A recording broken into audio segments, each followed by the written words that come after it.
This is about emotional agility versus rigidity, and I called it agile because there's a very big difference between the two. And if you make this decision and practice some of these things, you're going to change your whole life.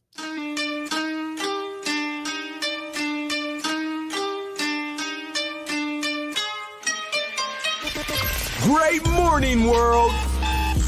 Welcome to the Rise Up with Dragon podcast with your host, Dragon!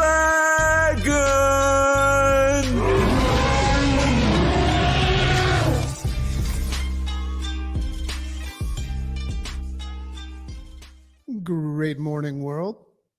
It's your boy Dragon coming at you with some new sunglasses. Well, they're not sunglasses. They're just red tinted glasses. And I got these glasses as a gift from one of you. And what I find interesting, as you know, I always put my Make Sense glasses on in the morning just to make sure that I see the things the way I want. But what's interesting about putting tinted glasses on is everything I'm looking at is red. And what I love about that is it's uncomfortable because everything's red and I'm not used to that, but it's giving me a different perspective. Very, very interface response system. So I'm digging these. I feel like I should say like pull and have somebody put something in the sky for me to shoot. But anyway, great morning, everybody. So happy to be here. Just feeling a little extra grateful this morning. Just so many just different blessings. And I think the number one blessing that I'm experiencing is all this stuff that I work on. There's just so many different things going on in the world that I know I used to take way more serious and put too much value on, and it would throw me off.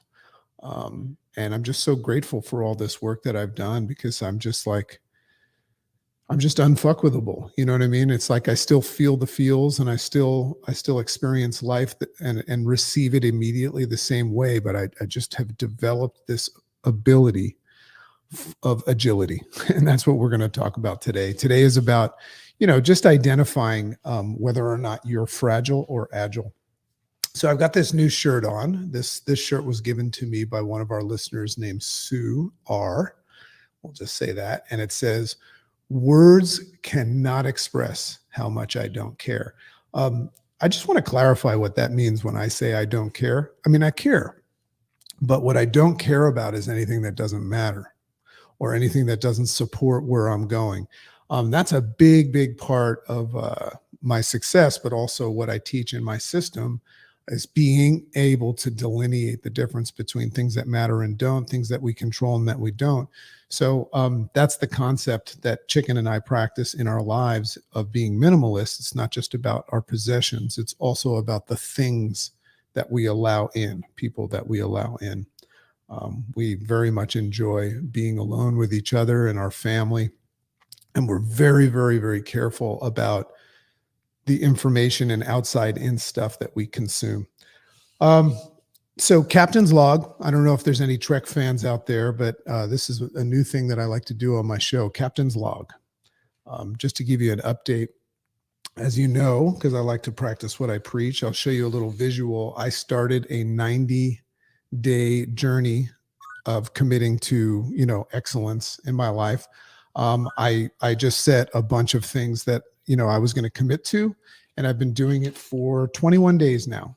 And unbelievable the results. The first thing I would share about the concept, and if anybody wants to start something like that, reach out to me and I'll help you set that up.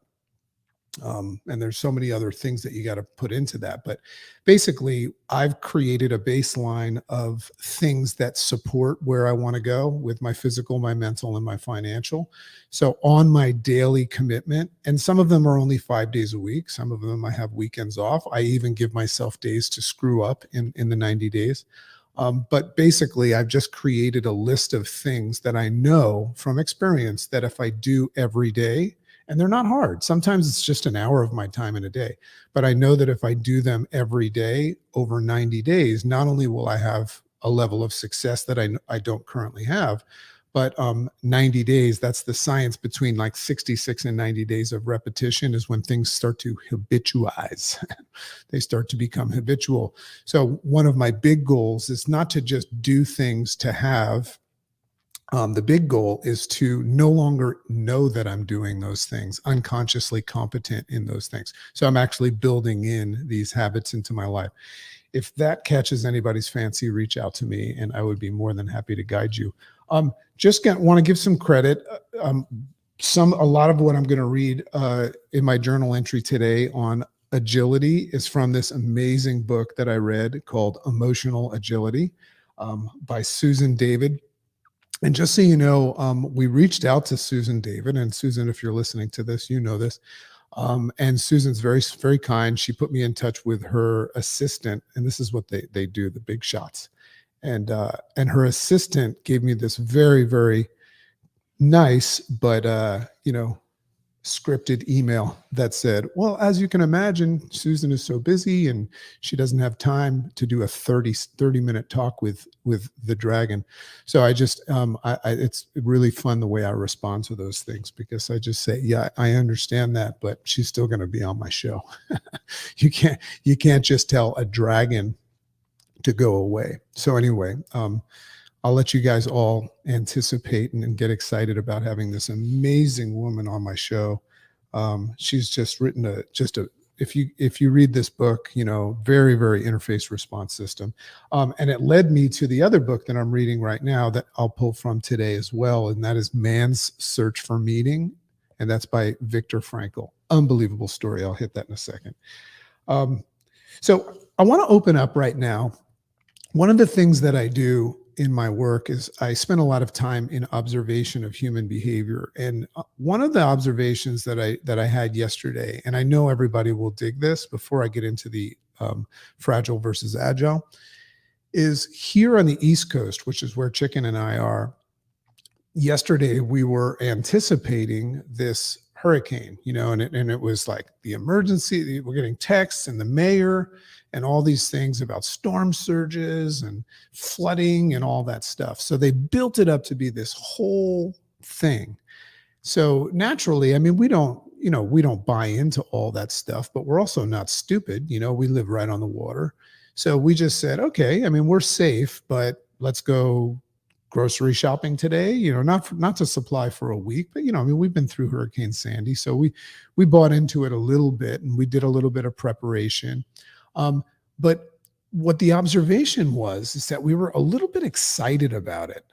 That's the weird observation of the human behavior, is even though there was a little bit of a fear associated with the tragedy, I felt this with the coronavirus as well, is it was a little bit, I dare I say, exciting because, and here, like, why would I get excited about a hurricane?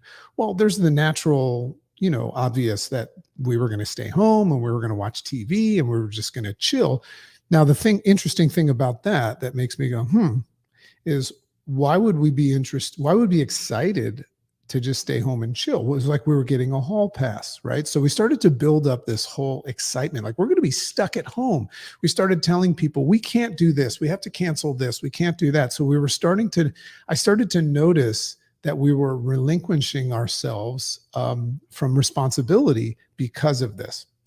So at the same time as being a little bit worried, like I hope everything's going to be okay. So as the day progresses and we're listening to the news and we're looking outside, it's raining, but it's not that bad, right? And we don't watch the news, but we hear the news from all of you. And then we start to hear bits and pieces of the fact that it's going to miss us. This hurricane, this devastating thing is going to miss us. And the observation that I made that I thought was really cool was that it was a little bit of a letdown. What did I call it? I called it a tragic letdown. And the reason why it was a letdown is that we noticed ourselves getting in this ready state to do nothing.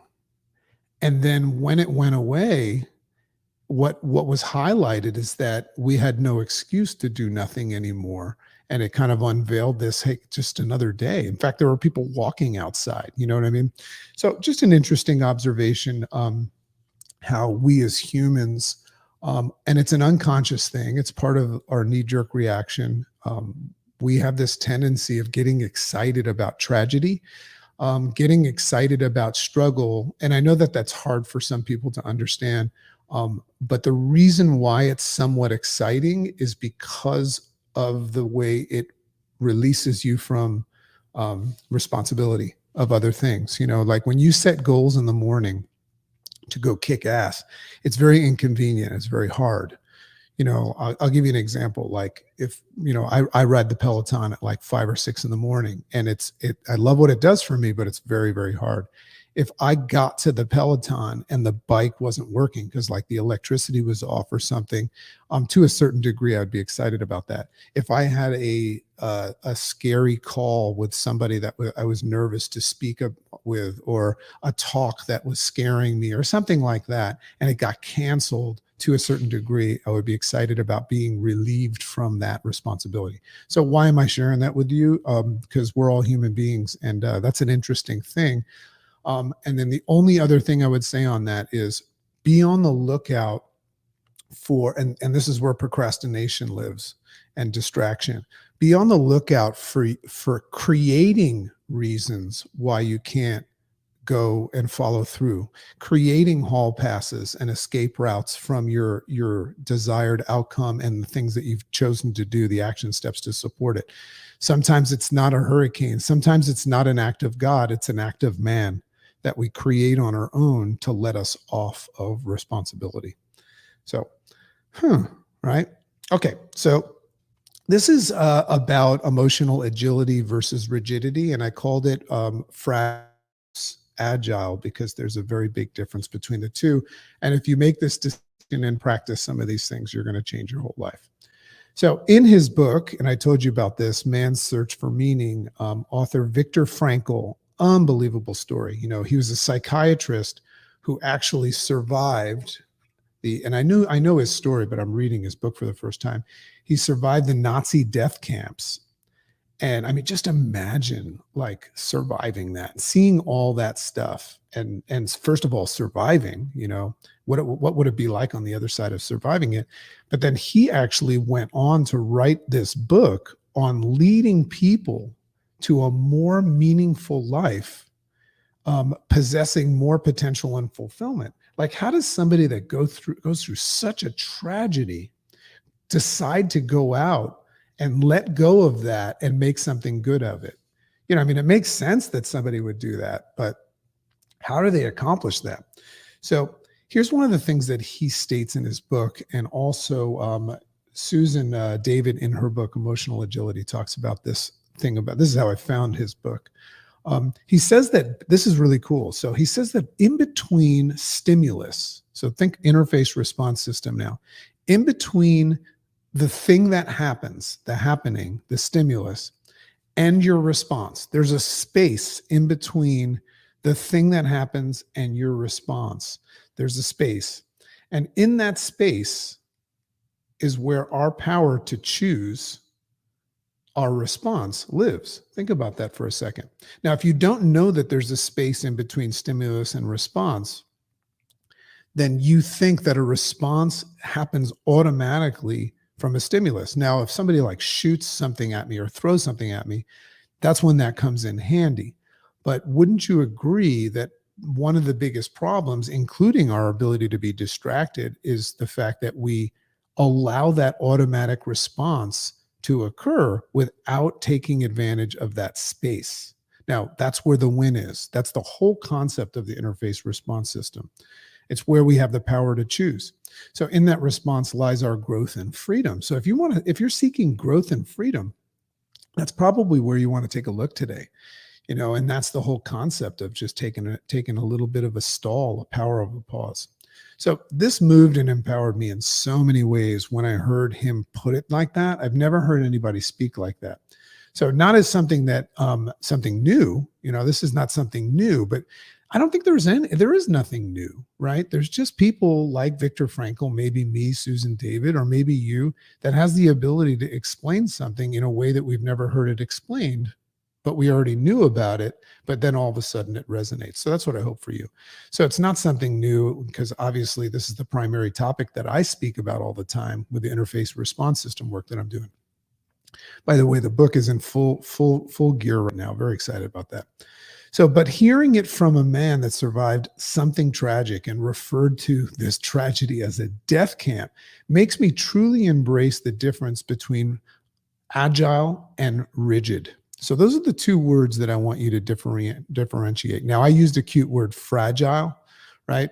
But it's really, really rigid, right? Rigid in our ways. And if you're fragile in life and super, super sensitive, right, you're claiming that you are a certain ways. That means that you're open. I mean, you're not open, you're closed, meaning that's the way I am.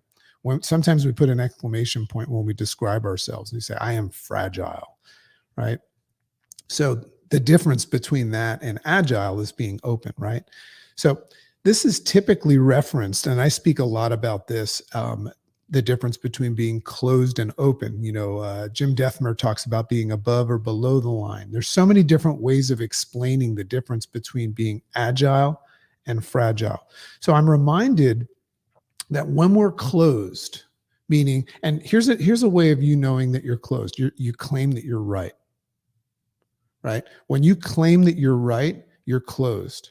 Now, I understand why we do that, and we've had many podcast, discussions on that. But when we claim that we're right, you're taking a stance for something that you believe in and all that stuff. But I want you to just go to this new space where you identify that you're being closed and rigid in that moment, right? So when we're closed and rigid in our thoughts, feelings, and actions, we are acting on things that we've learned, right? So this is the interesting distinction. When I'm being rigid and closed, I'm reacting and acting on things that I've learned from who? My mother, father, teacher, preacher, and life experiences that happened yesterday that might not apply anymore, right? So we may not know that we're being rigid as we have ways to justify rigidity. See, it's hard to describe that you're doing something wrong, right? Now, becoming conscious of the fact that you're rigid doesn't mean that you're acknowledging that you're doing something wrong. It's just acknowledging that you're doing something, and it gives you that space to identify whether or not it's helpful. That's all it is. So that's a big, big distinction. One of the reasons that we take a stance for being right, and we have a tendency of being rigid and closed, protecting our stance, standing up for our core values and all that stuff.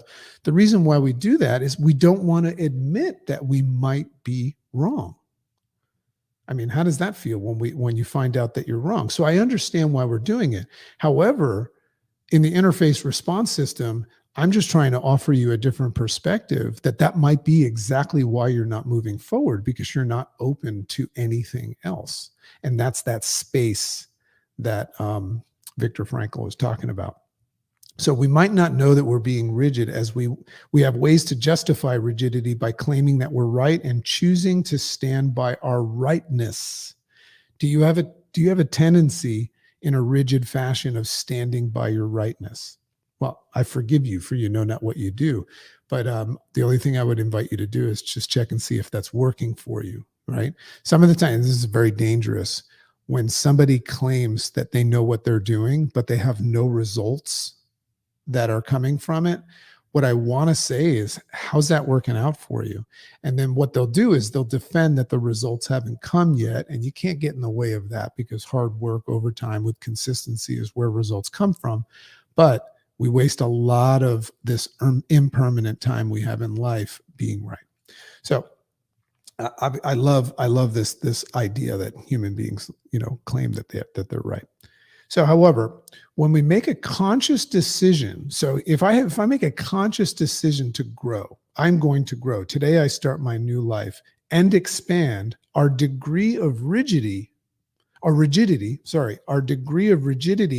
unavailability to be open to new thoughts, feelings, and actions is where we tend to shoot ourselves in the foot with that proverbial second arrow from that lesson that we've learned in Buddha. Just quickly as a reminder, in case you didn't hear that, Buddha talked about the fact that when we go through life and we make decisions, there's two arrows that get shot, right?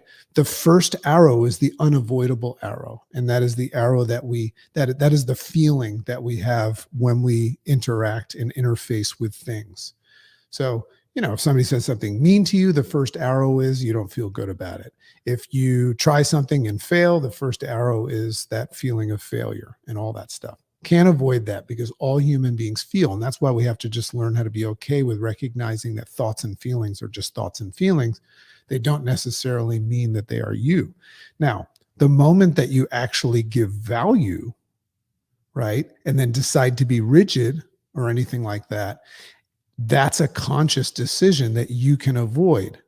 But the moment you do that, that's when you pull the bow back and shoot yourself with the second arrow. So let me read that again now that you know what I'm talking about. When we make a conscious decision to grow and expand, that's our decision, our degree of rigidity and unavailability. So here's how you shoot the second arrow. Our degree of rigidity and unavailability to be open to new thoughts, feelings, and actions is where we tend to shoot ourselves in the foot with the second arrow. You can avoid that. You can avoid that by becoming agile. So some first recognize this after observing that after time, here's where it gets sticky, right? When we observe that after time of going after something or wanting something, they're not moving forward and that they claim that they're sick and tired of being sick and tired. When you feel like I'm sick and tired of being sick and tired, that's a good place to be because what you're doing is, and then you might claim that they make breakthroughs and then they claim that they have to get out of their own way. When you claim that you have to get out of your own way, what you're doing is that you're identifying and making a distinction about the second arrow. You're recognizing and becoming conscious. It's a powerful place to be when you say something like that. What it means is that you're saying, I'm recognizing that I'm in my way. I'm being rigid. I'm closed, right? So think about what it means when it says that you got to get out of your own way. So being in your own way is the same thing as being rigid in your ways. That's a powerful distinction right there. When I say that I'm in my own way, what I'm saying is that my thoughts and feelings and actions, I know that they're not necessarily the right things to do. And I recognize that my stubbornness and my rigidity in those things puts me in my way. So what does it mean when I say I got to get out of my own way? Is I have to move from being rigid to agile. That's the first step. So cool. So being rigid in your ways, and in this space, when you recognize that, should you allow yourself, all you have to do is allow yourself, should you allow yourself to become open to this process, and that's all it is.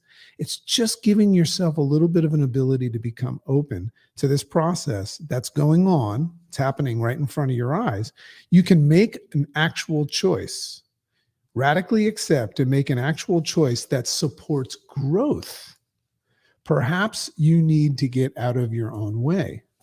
And that's how you do it, right? Perhaps the next step of getting out of your own way is to move from being emotionally rigid to emotional agility, to being emotionally agile. So what I love about agility is that it's unknown and undefined. Think about that for a second. And it's also what scares us about it, right? We're scared of the unknown. So if I become open and agile, what it means is that I'm actually loosening up and I'm just allowing space of unknown. Like, you know what? I'm recognizing that my structure and strategy and my thoughts, feelings, and actions are not moving me forward. So I'm going to get out of my own way. I identify it and I say, I'm going to get out of my own way.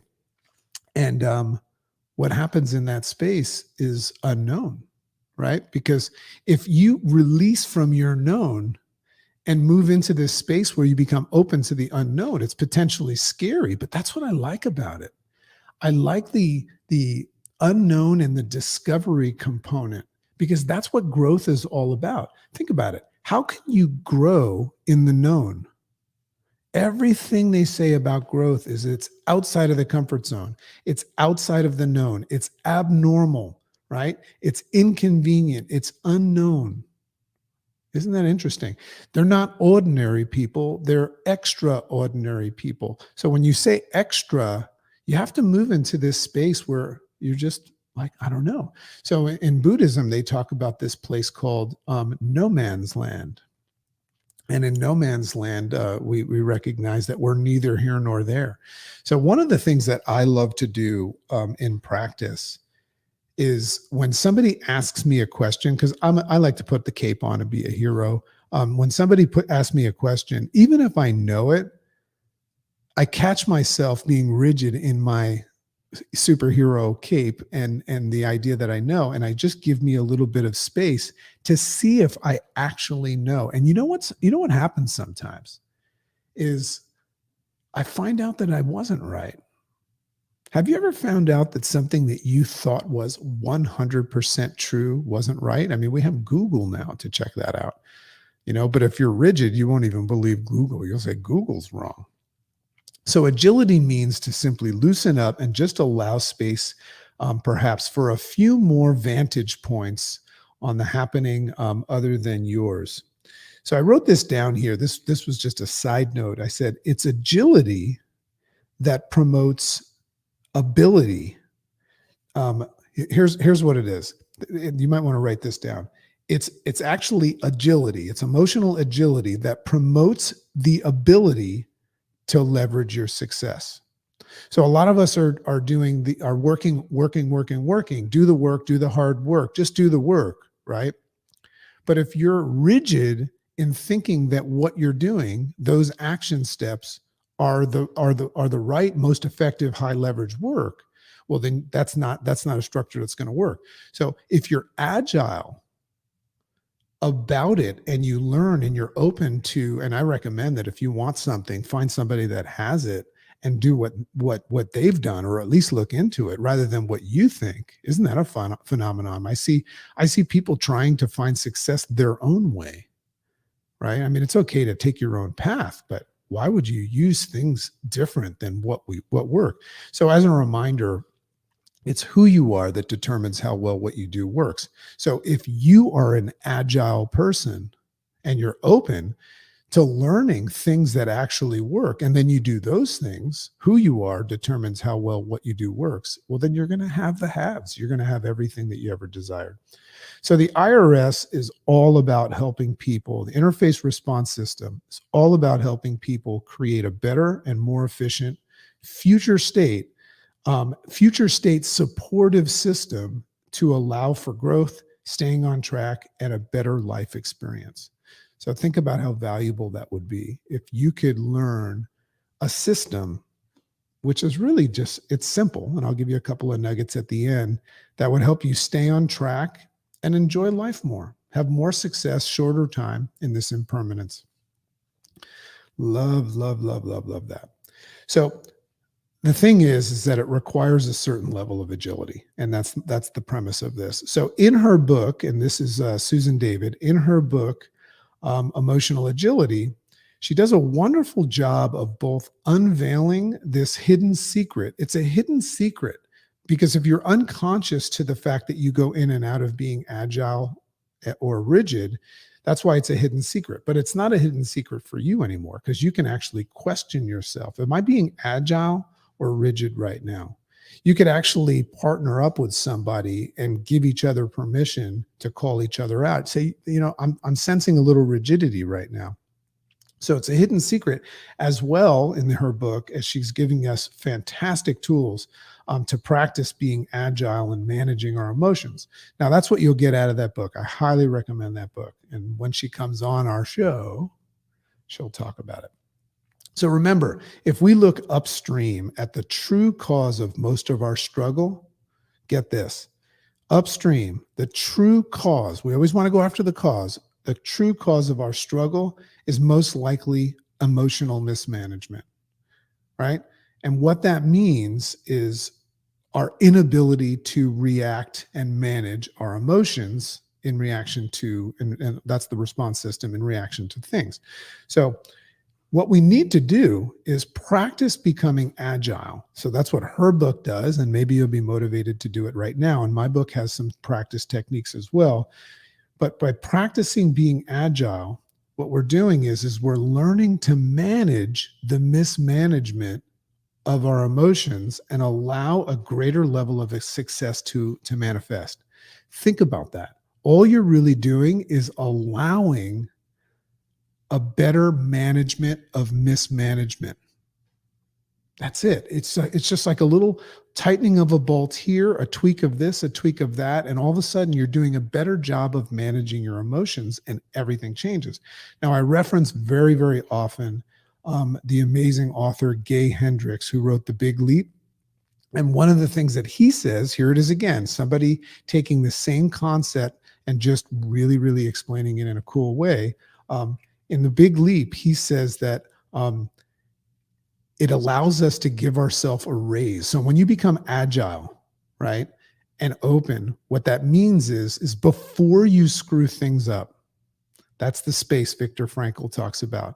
But Gay Hendricks in The Big Leap says that in that space, if we give ourselves that space, it gives ourselves the ability to give ourselves a raise, meaning allow more success before we shoot ourselves down with that proverbial second arrow.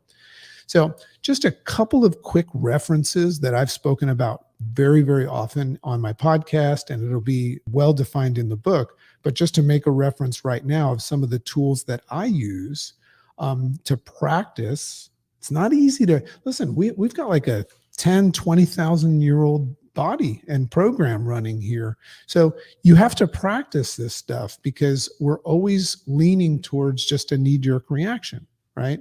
So we have to practice being agile because you're going to feel the feelings. The first arrow always hits. And when the first arrow hits and your amygdala gets scared, it automatically in a split second tries to get a full buy-in from your brain and your prefrontal cortex to react. But I'm asking you to just create some space. So two of the things that I recommend that are very, very simple, and I'm just gonna reference them right now. One of the tools that I speak about is this concept of holographic vision, WHOLE. I made it up, holographic vision. And all it means is in the space, if you take some time to look around and just question if you've looked at the situation, the person, what they said from all angles, your life will change. If you try to see things through other people's shoes, become an onlooker and all that stuff. Very often we identify that it actually has nothing to do with us and it's not important. So the other tool, the other nugget I speak about all the time, the name of my talk when I speak from stage, HMMM. So that's about cognitive distancing. So that's the other way you practice being agile is just feel the feels, think the thinks, and just say, And in that space created by the that's where you can actually do something like holographic vision. So what's the moral of the story? Everything that I'm talking about, it always leads back to this, even what I've just told you. You should not say yes and go do exactly what I've said, or anybody. You should say, and say, interesting, and look at what I've just said, listen to it again on the podcast, talk about it with somebody else. Because remember, I've thought about something, I wrote it down, and now I'm explaining it to you. I'm going over this 3 times in my attempt to absorb it and make it my own. You should do the same thing. So cognitively distance yourself, create the space, look at it from all angles, and find the ability to become more agile and give yourself a raise. Give yourself a raise today. Allow yourself a little bit more success before you shoot yourself in the foot. So love and appreciate you. This has been a fun episode. A lot of great speakers coming up. Well, first of all, if you're listening to this in a timely manner, the 25th and 26th of September, I will be in Colorado sharing the stage at the Final Percent Summit with Sharon Lecter and Tim Story and Coach Burt. It's going to be an amazing thing, and a whole host of other, just amazing speakers coupled with music and everything. So I'm excited for that because I'm going to practice my future TED Talk there. Book is in full flow. 15 Days of Discipline is almost done. Go to riseupwithdragon.com and just sign up for our mailing list. Our newsletter is going to start firing out. Follow me on Instagram, Rise Up with Dragon. And hey, make today work for you. Make today work for you. Love and appreciate you all. Have an amazing day.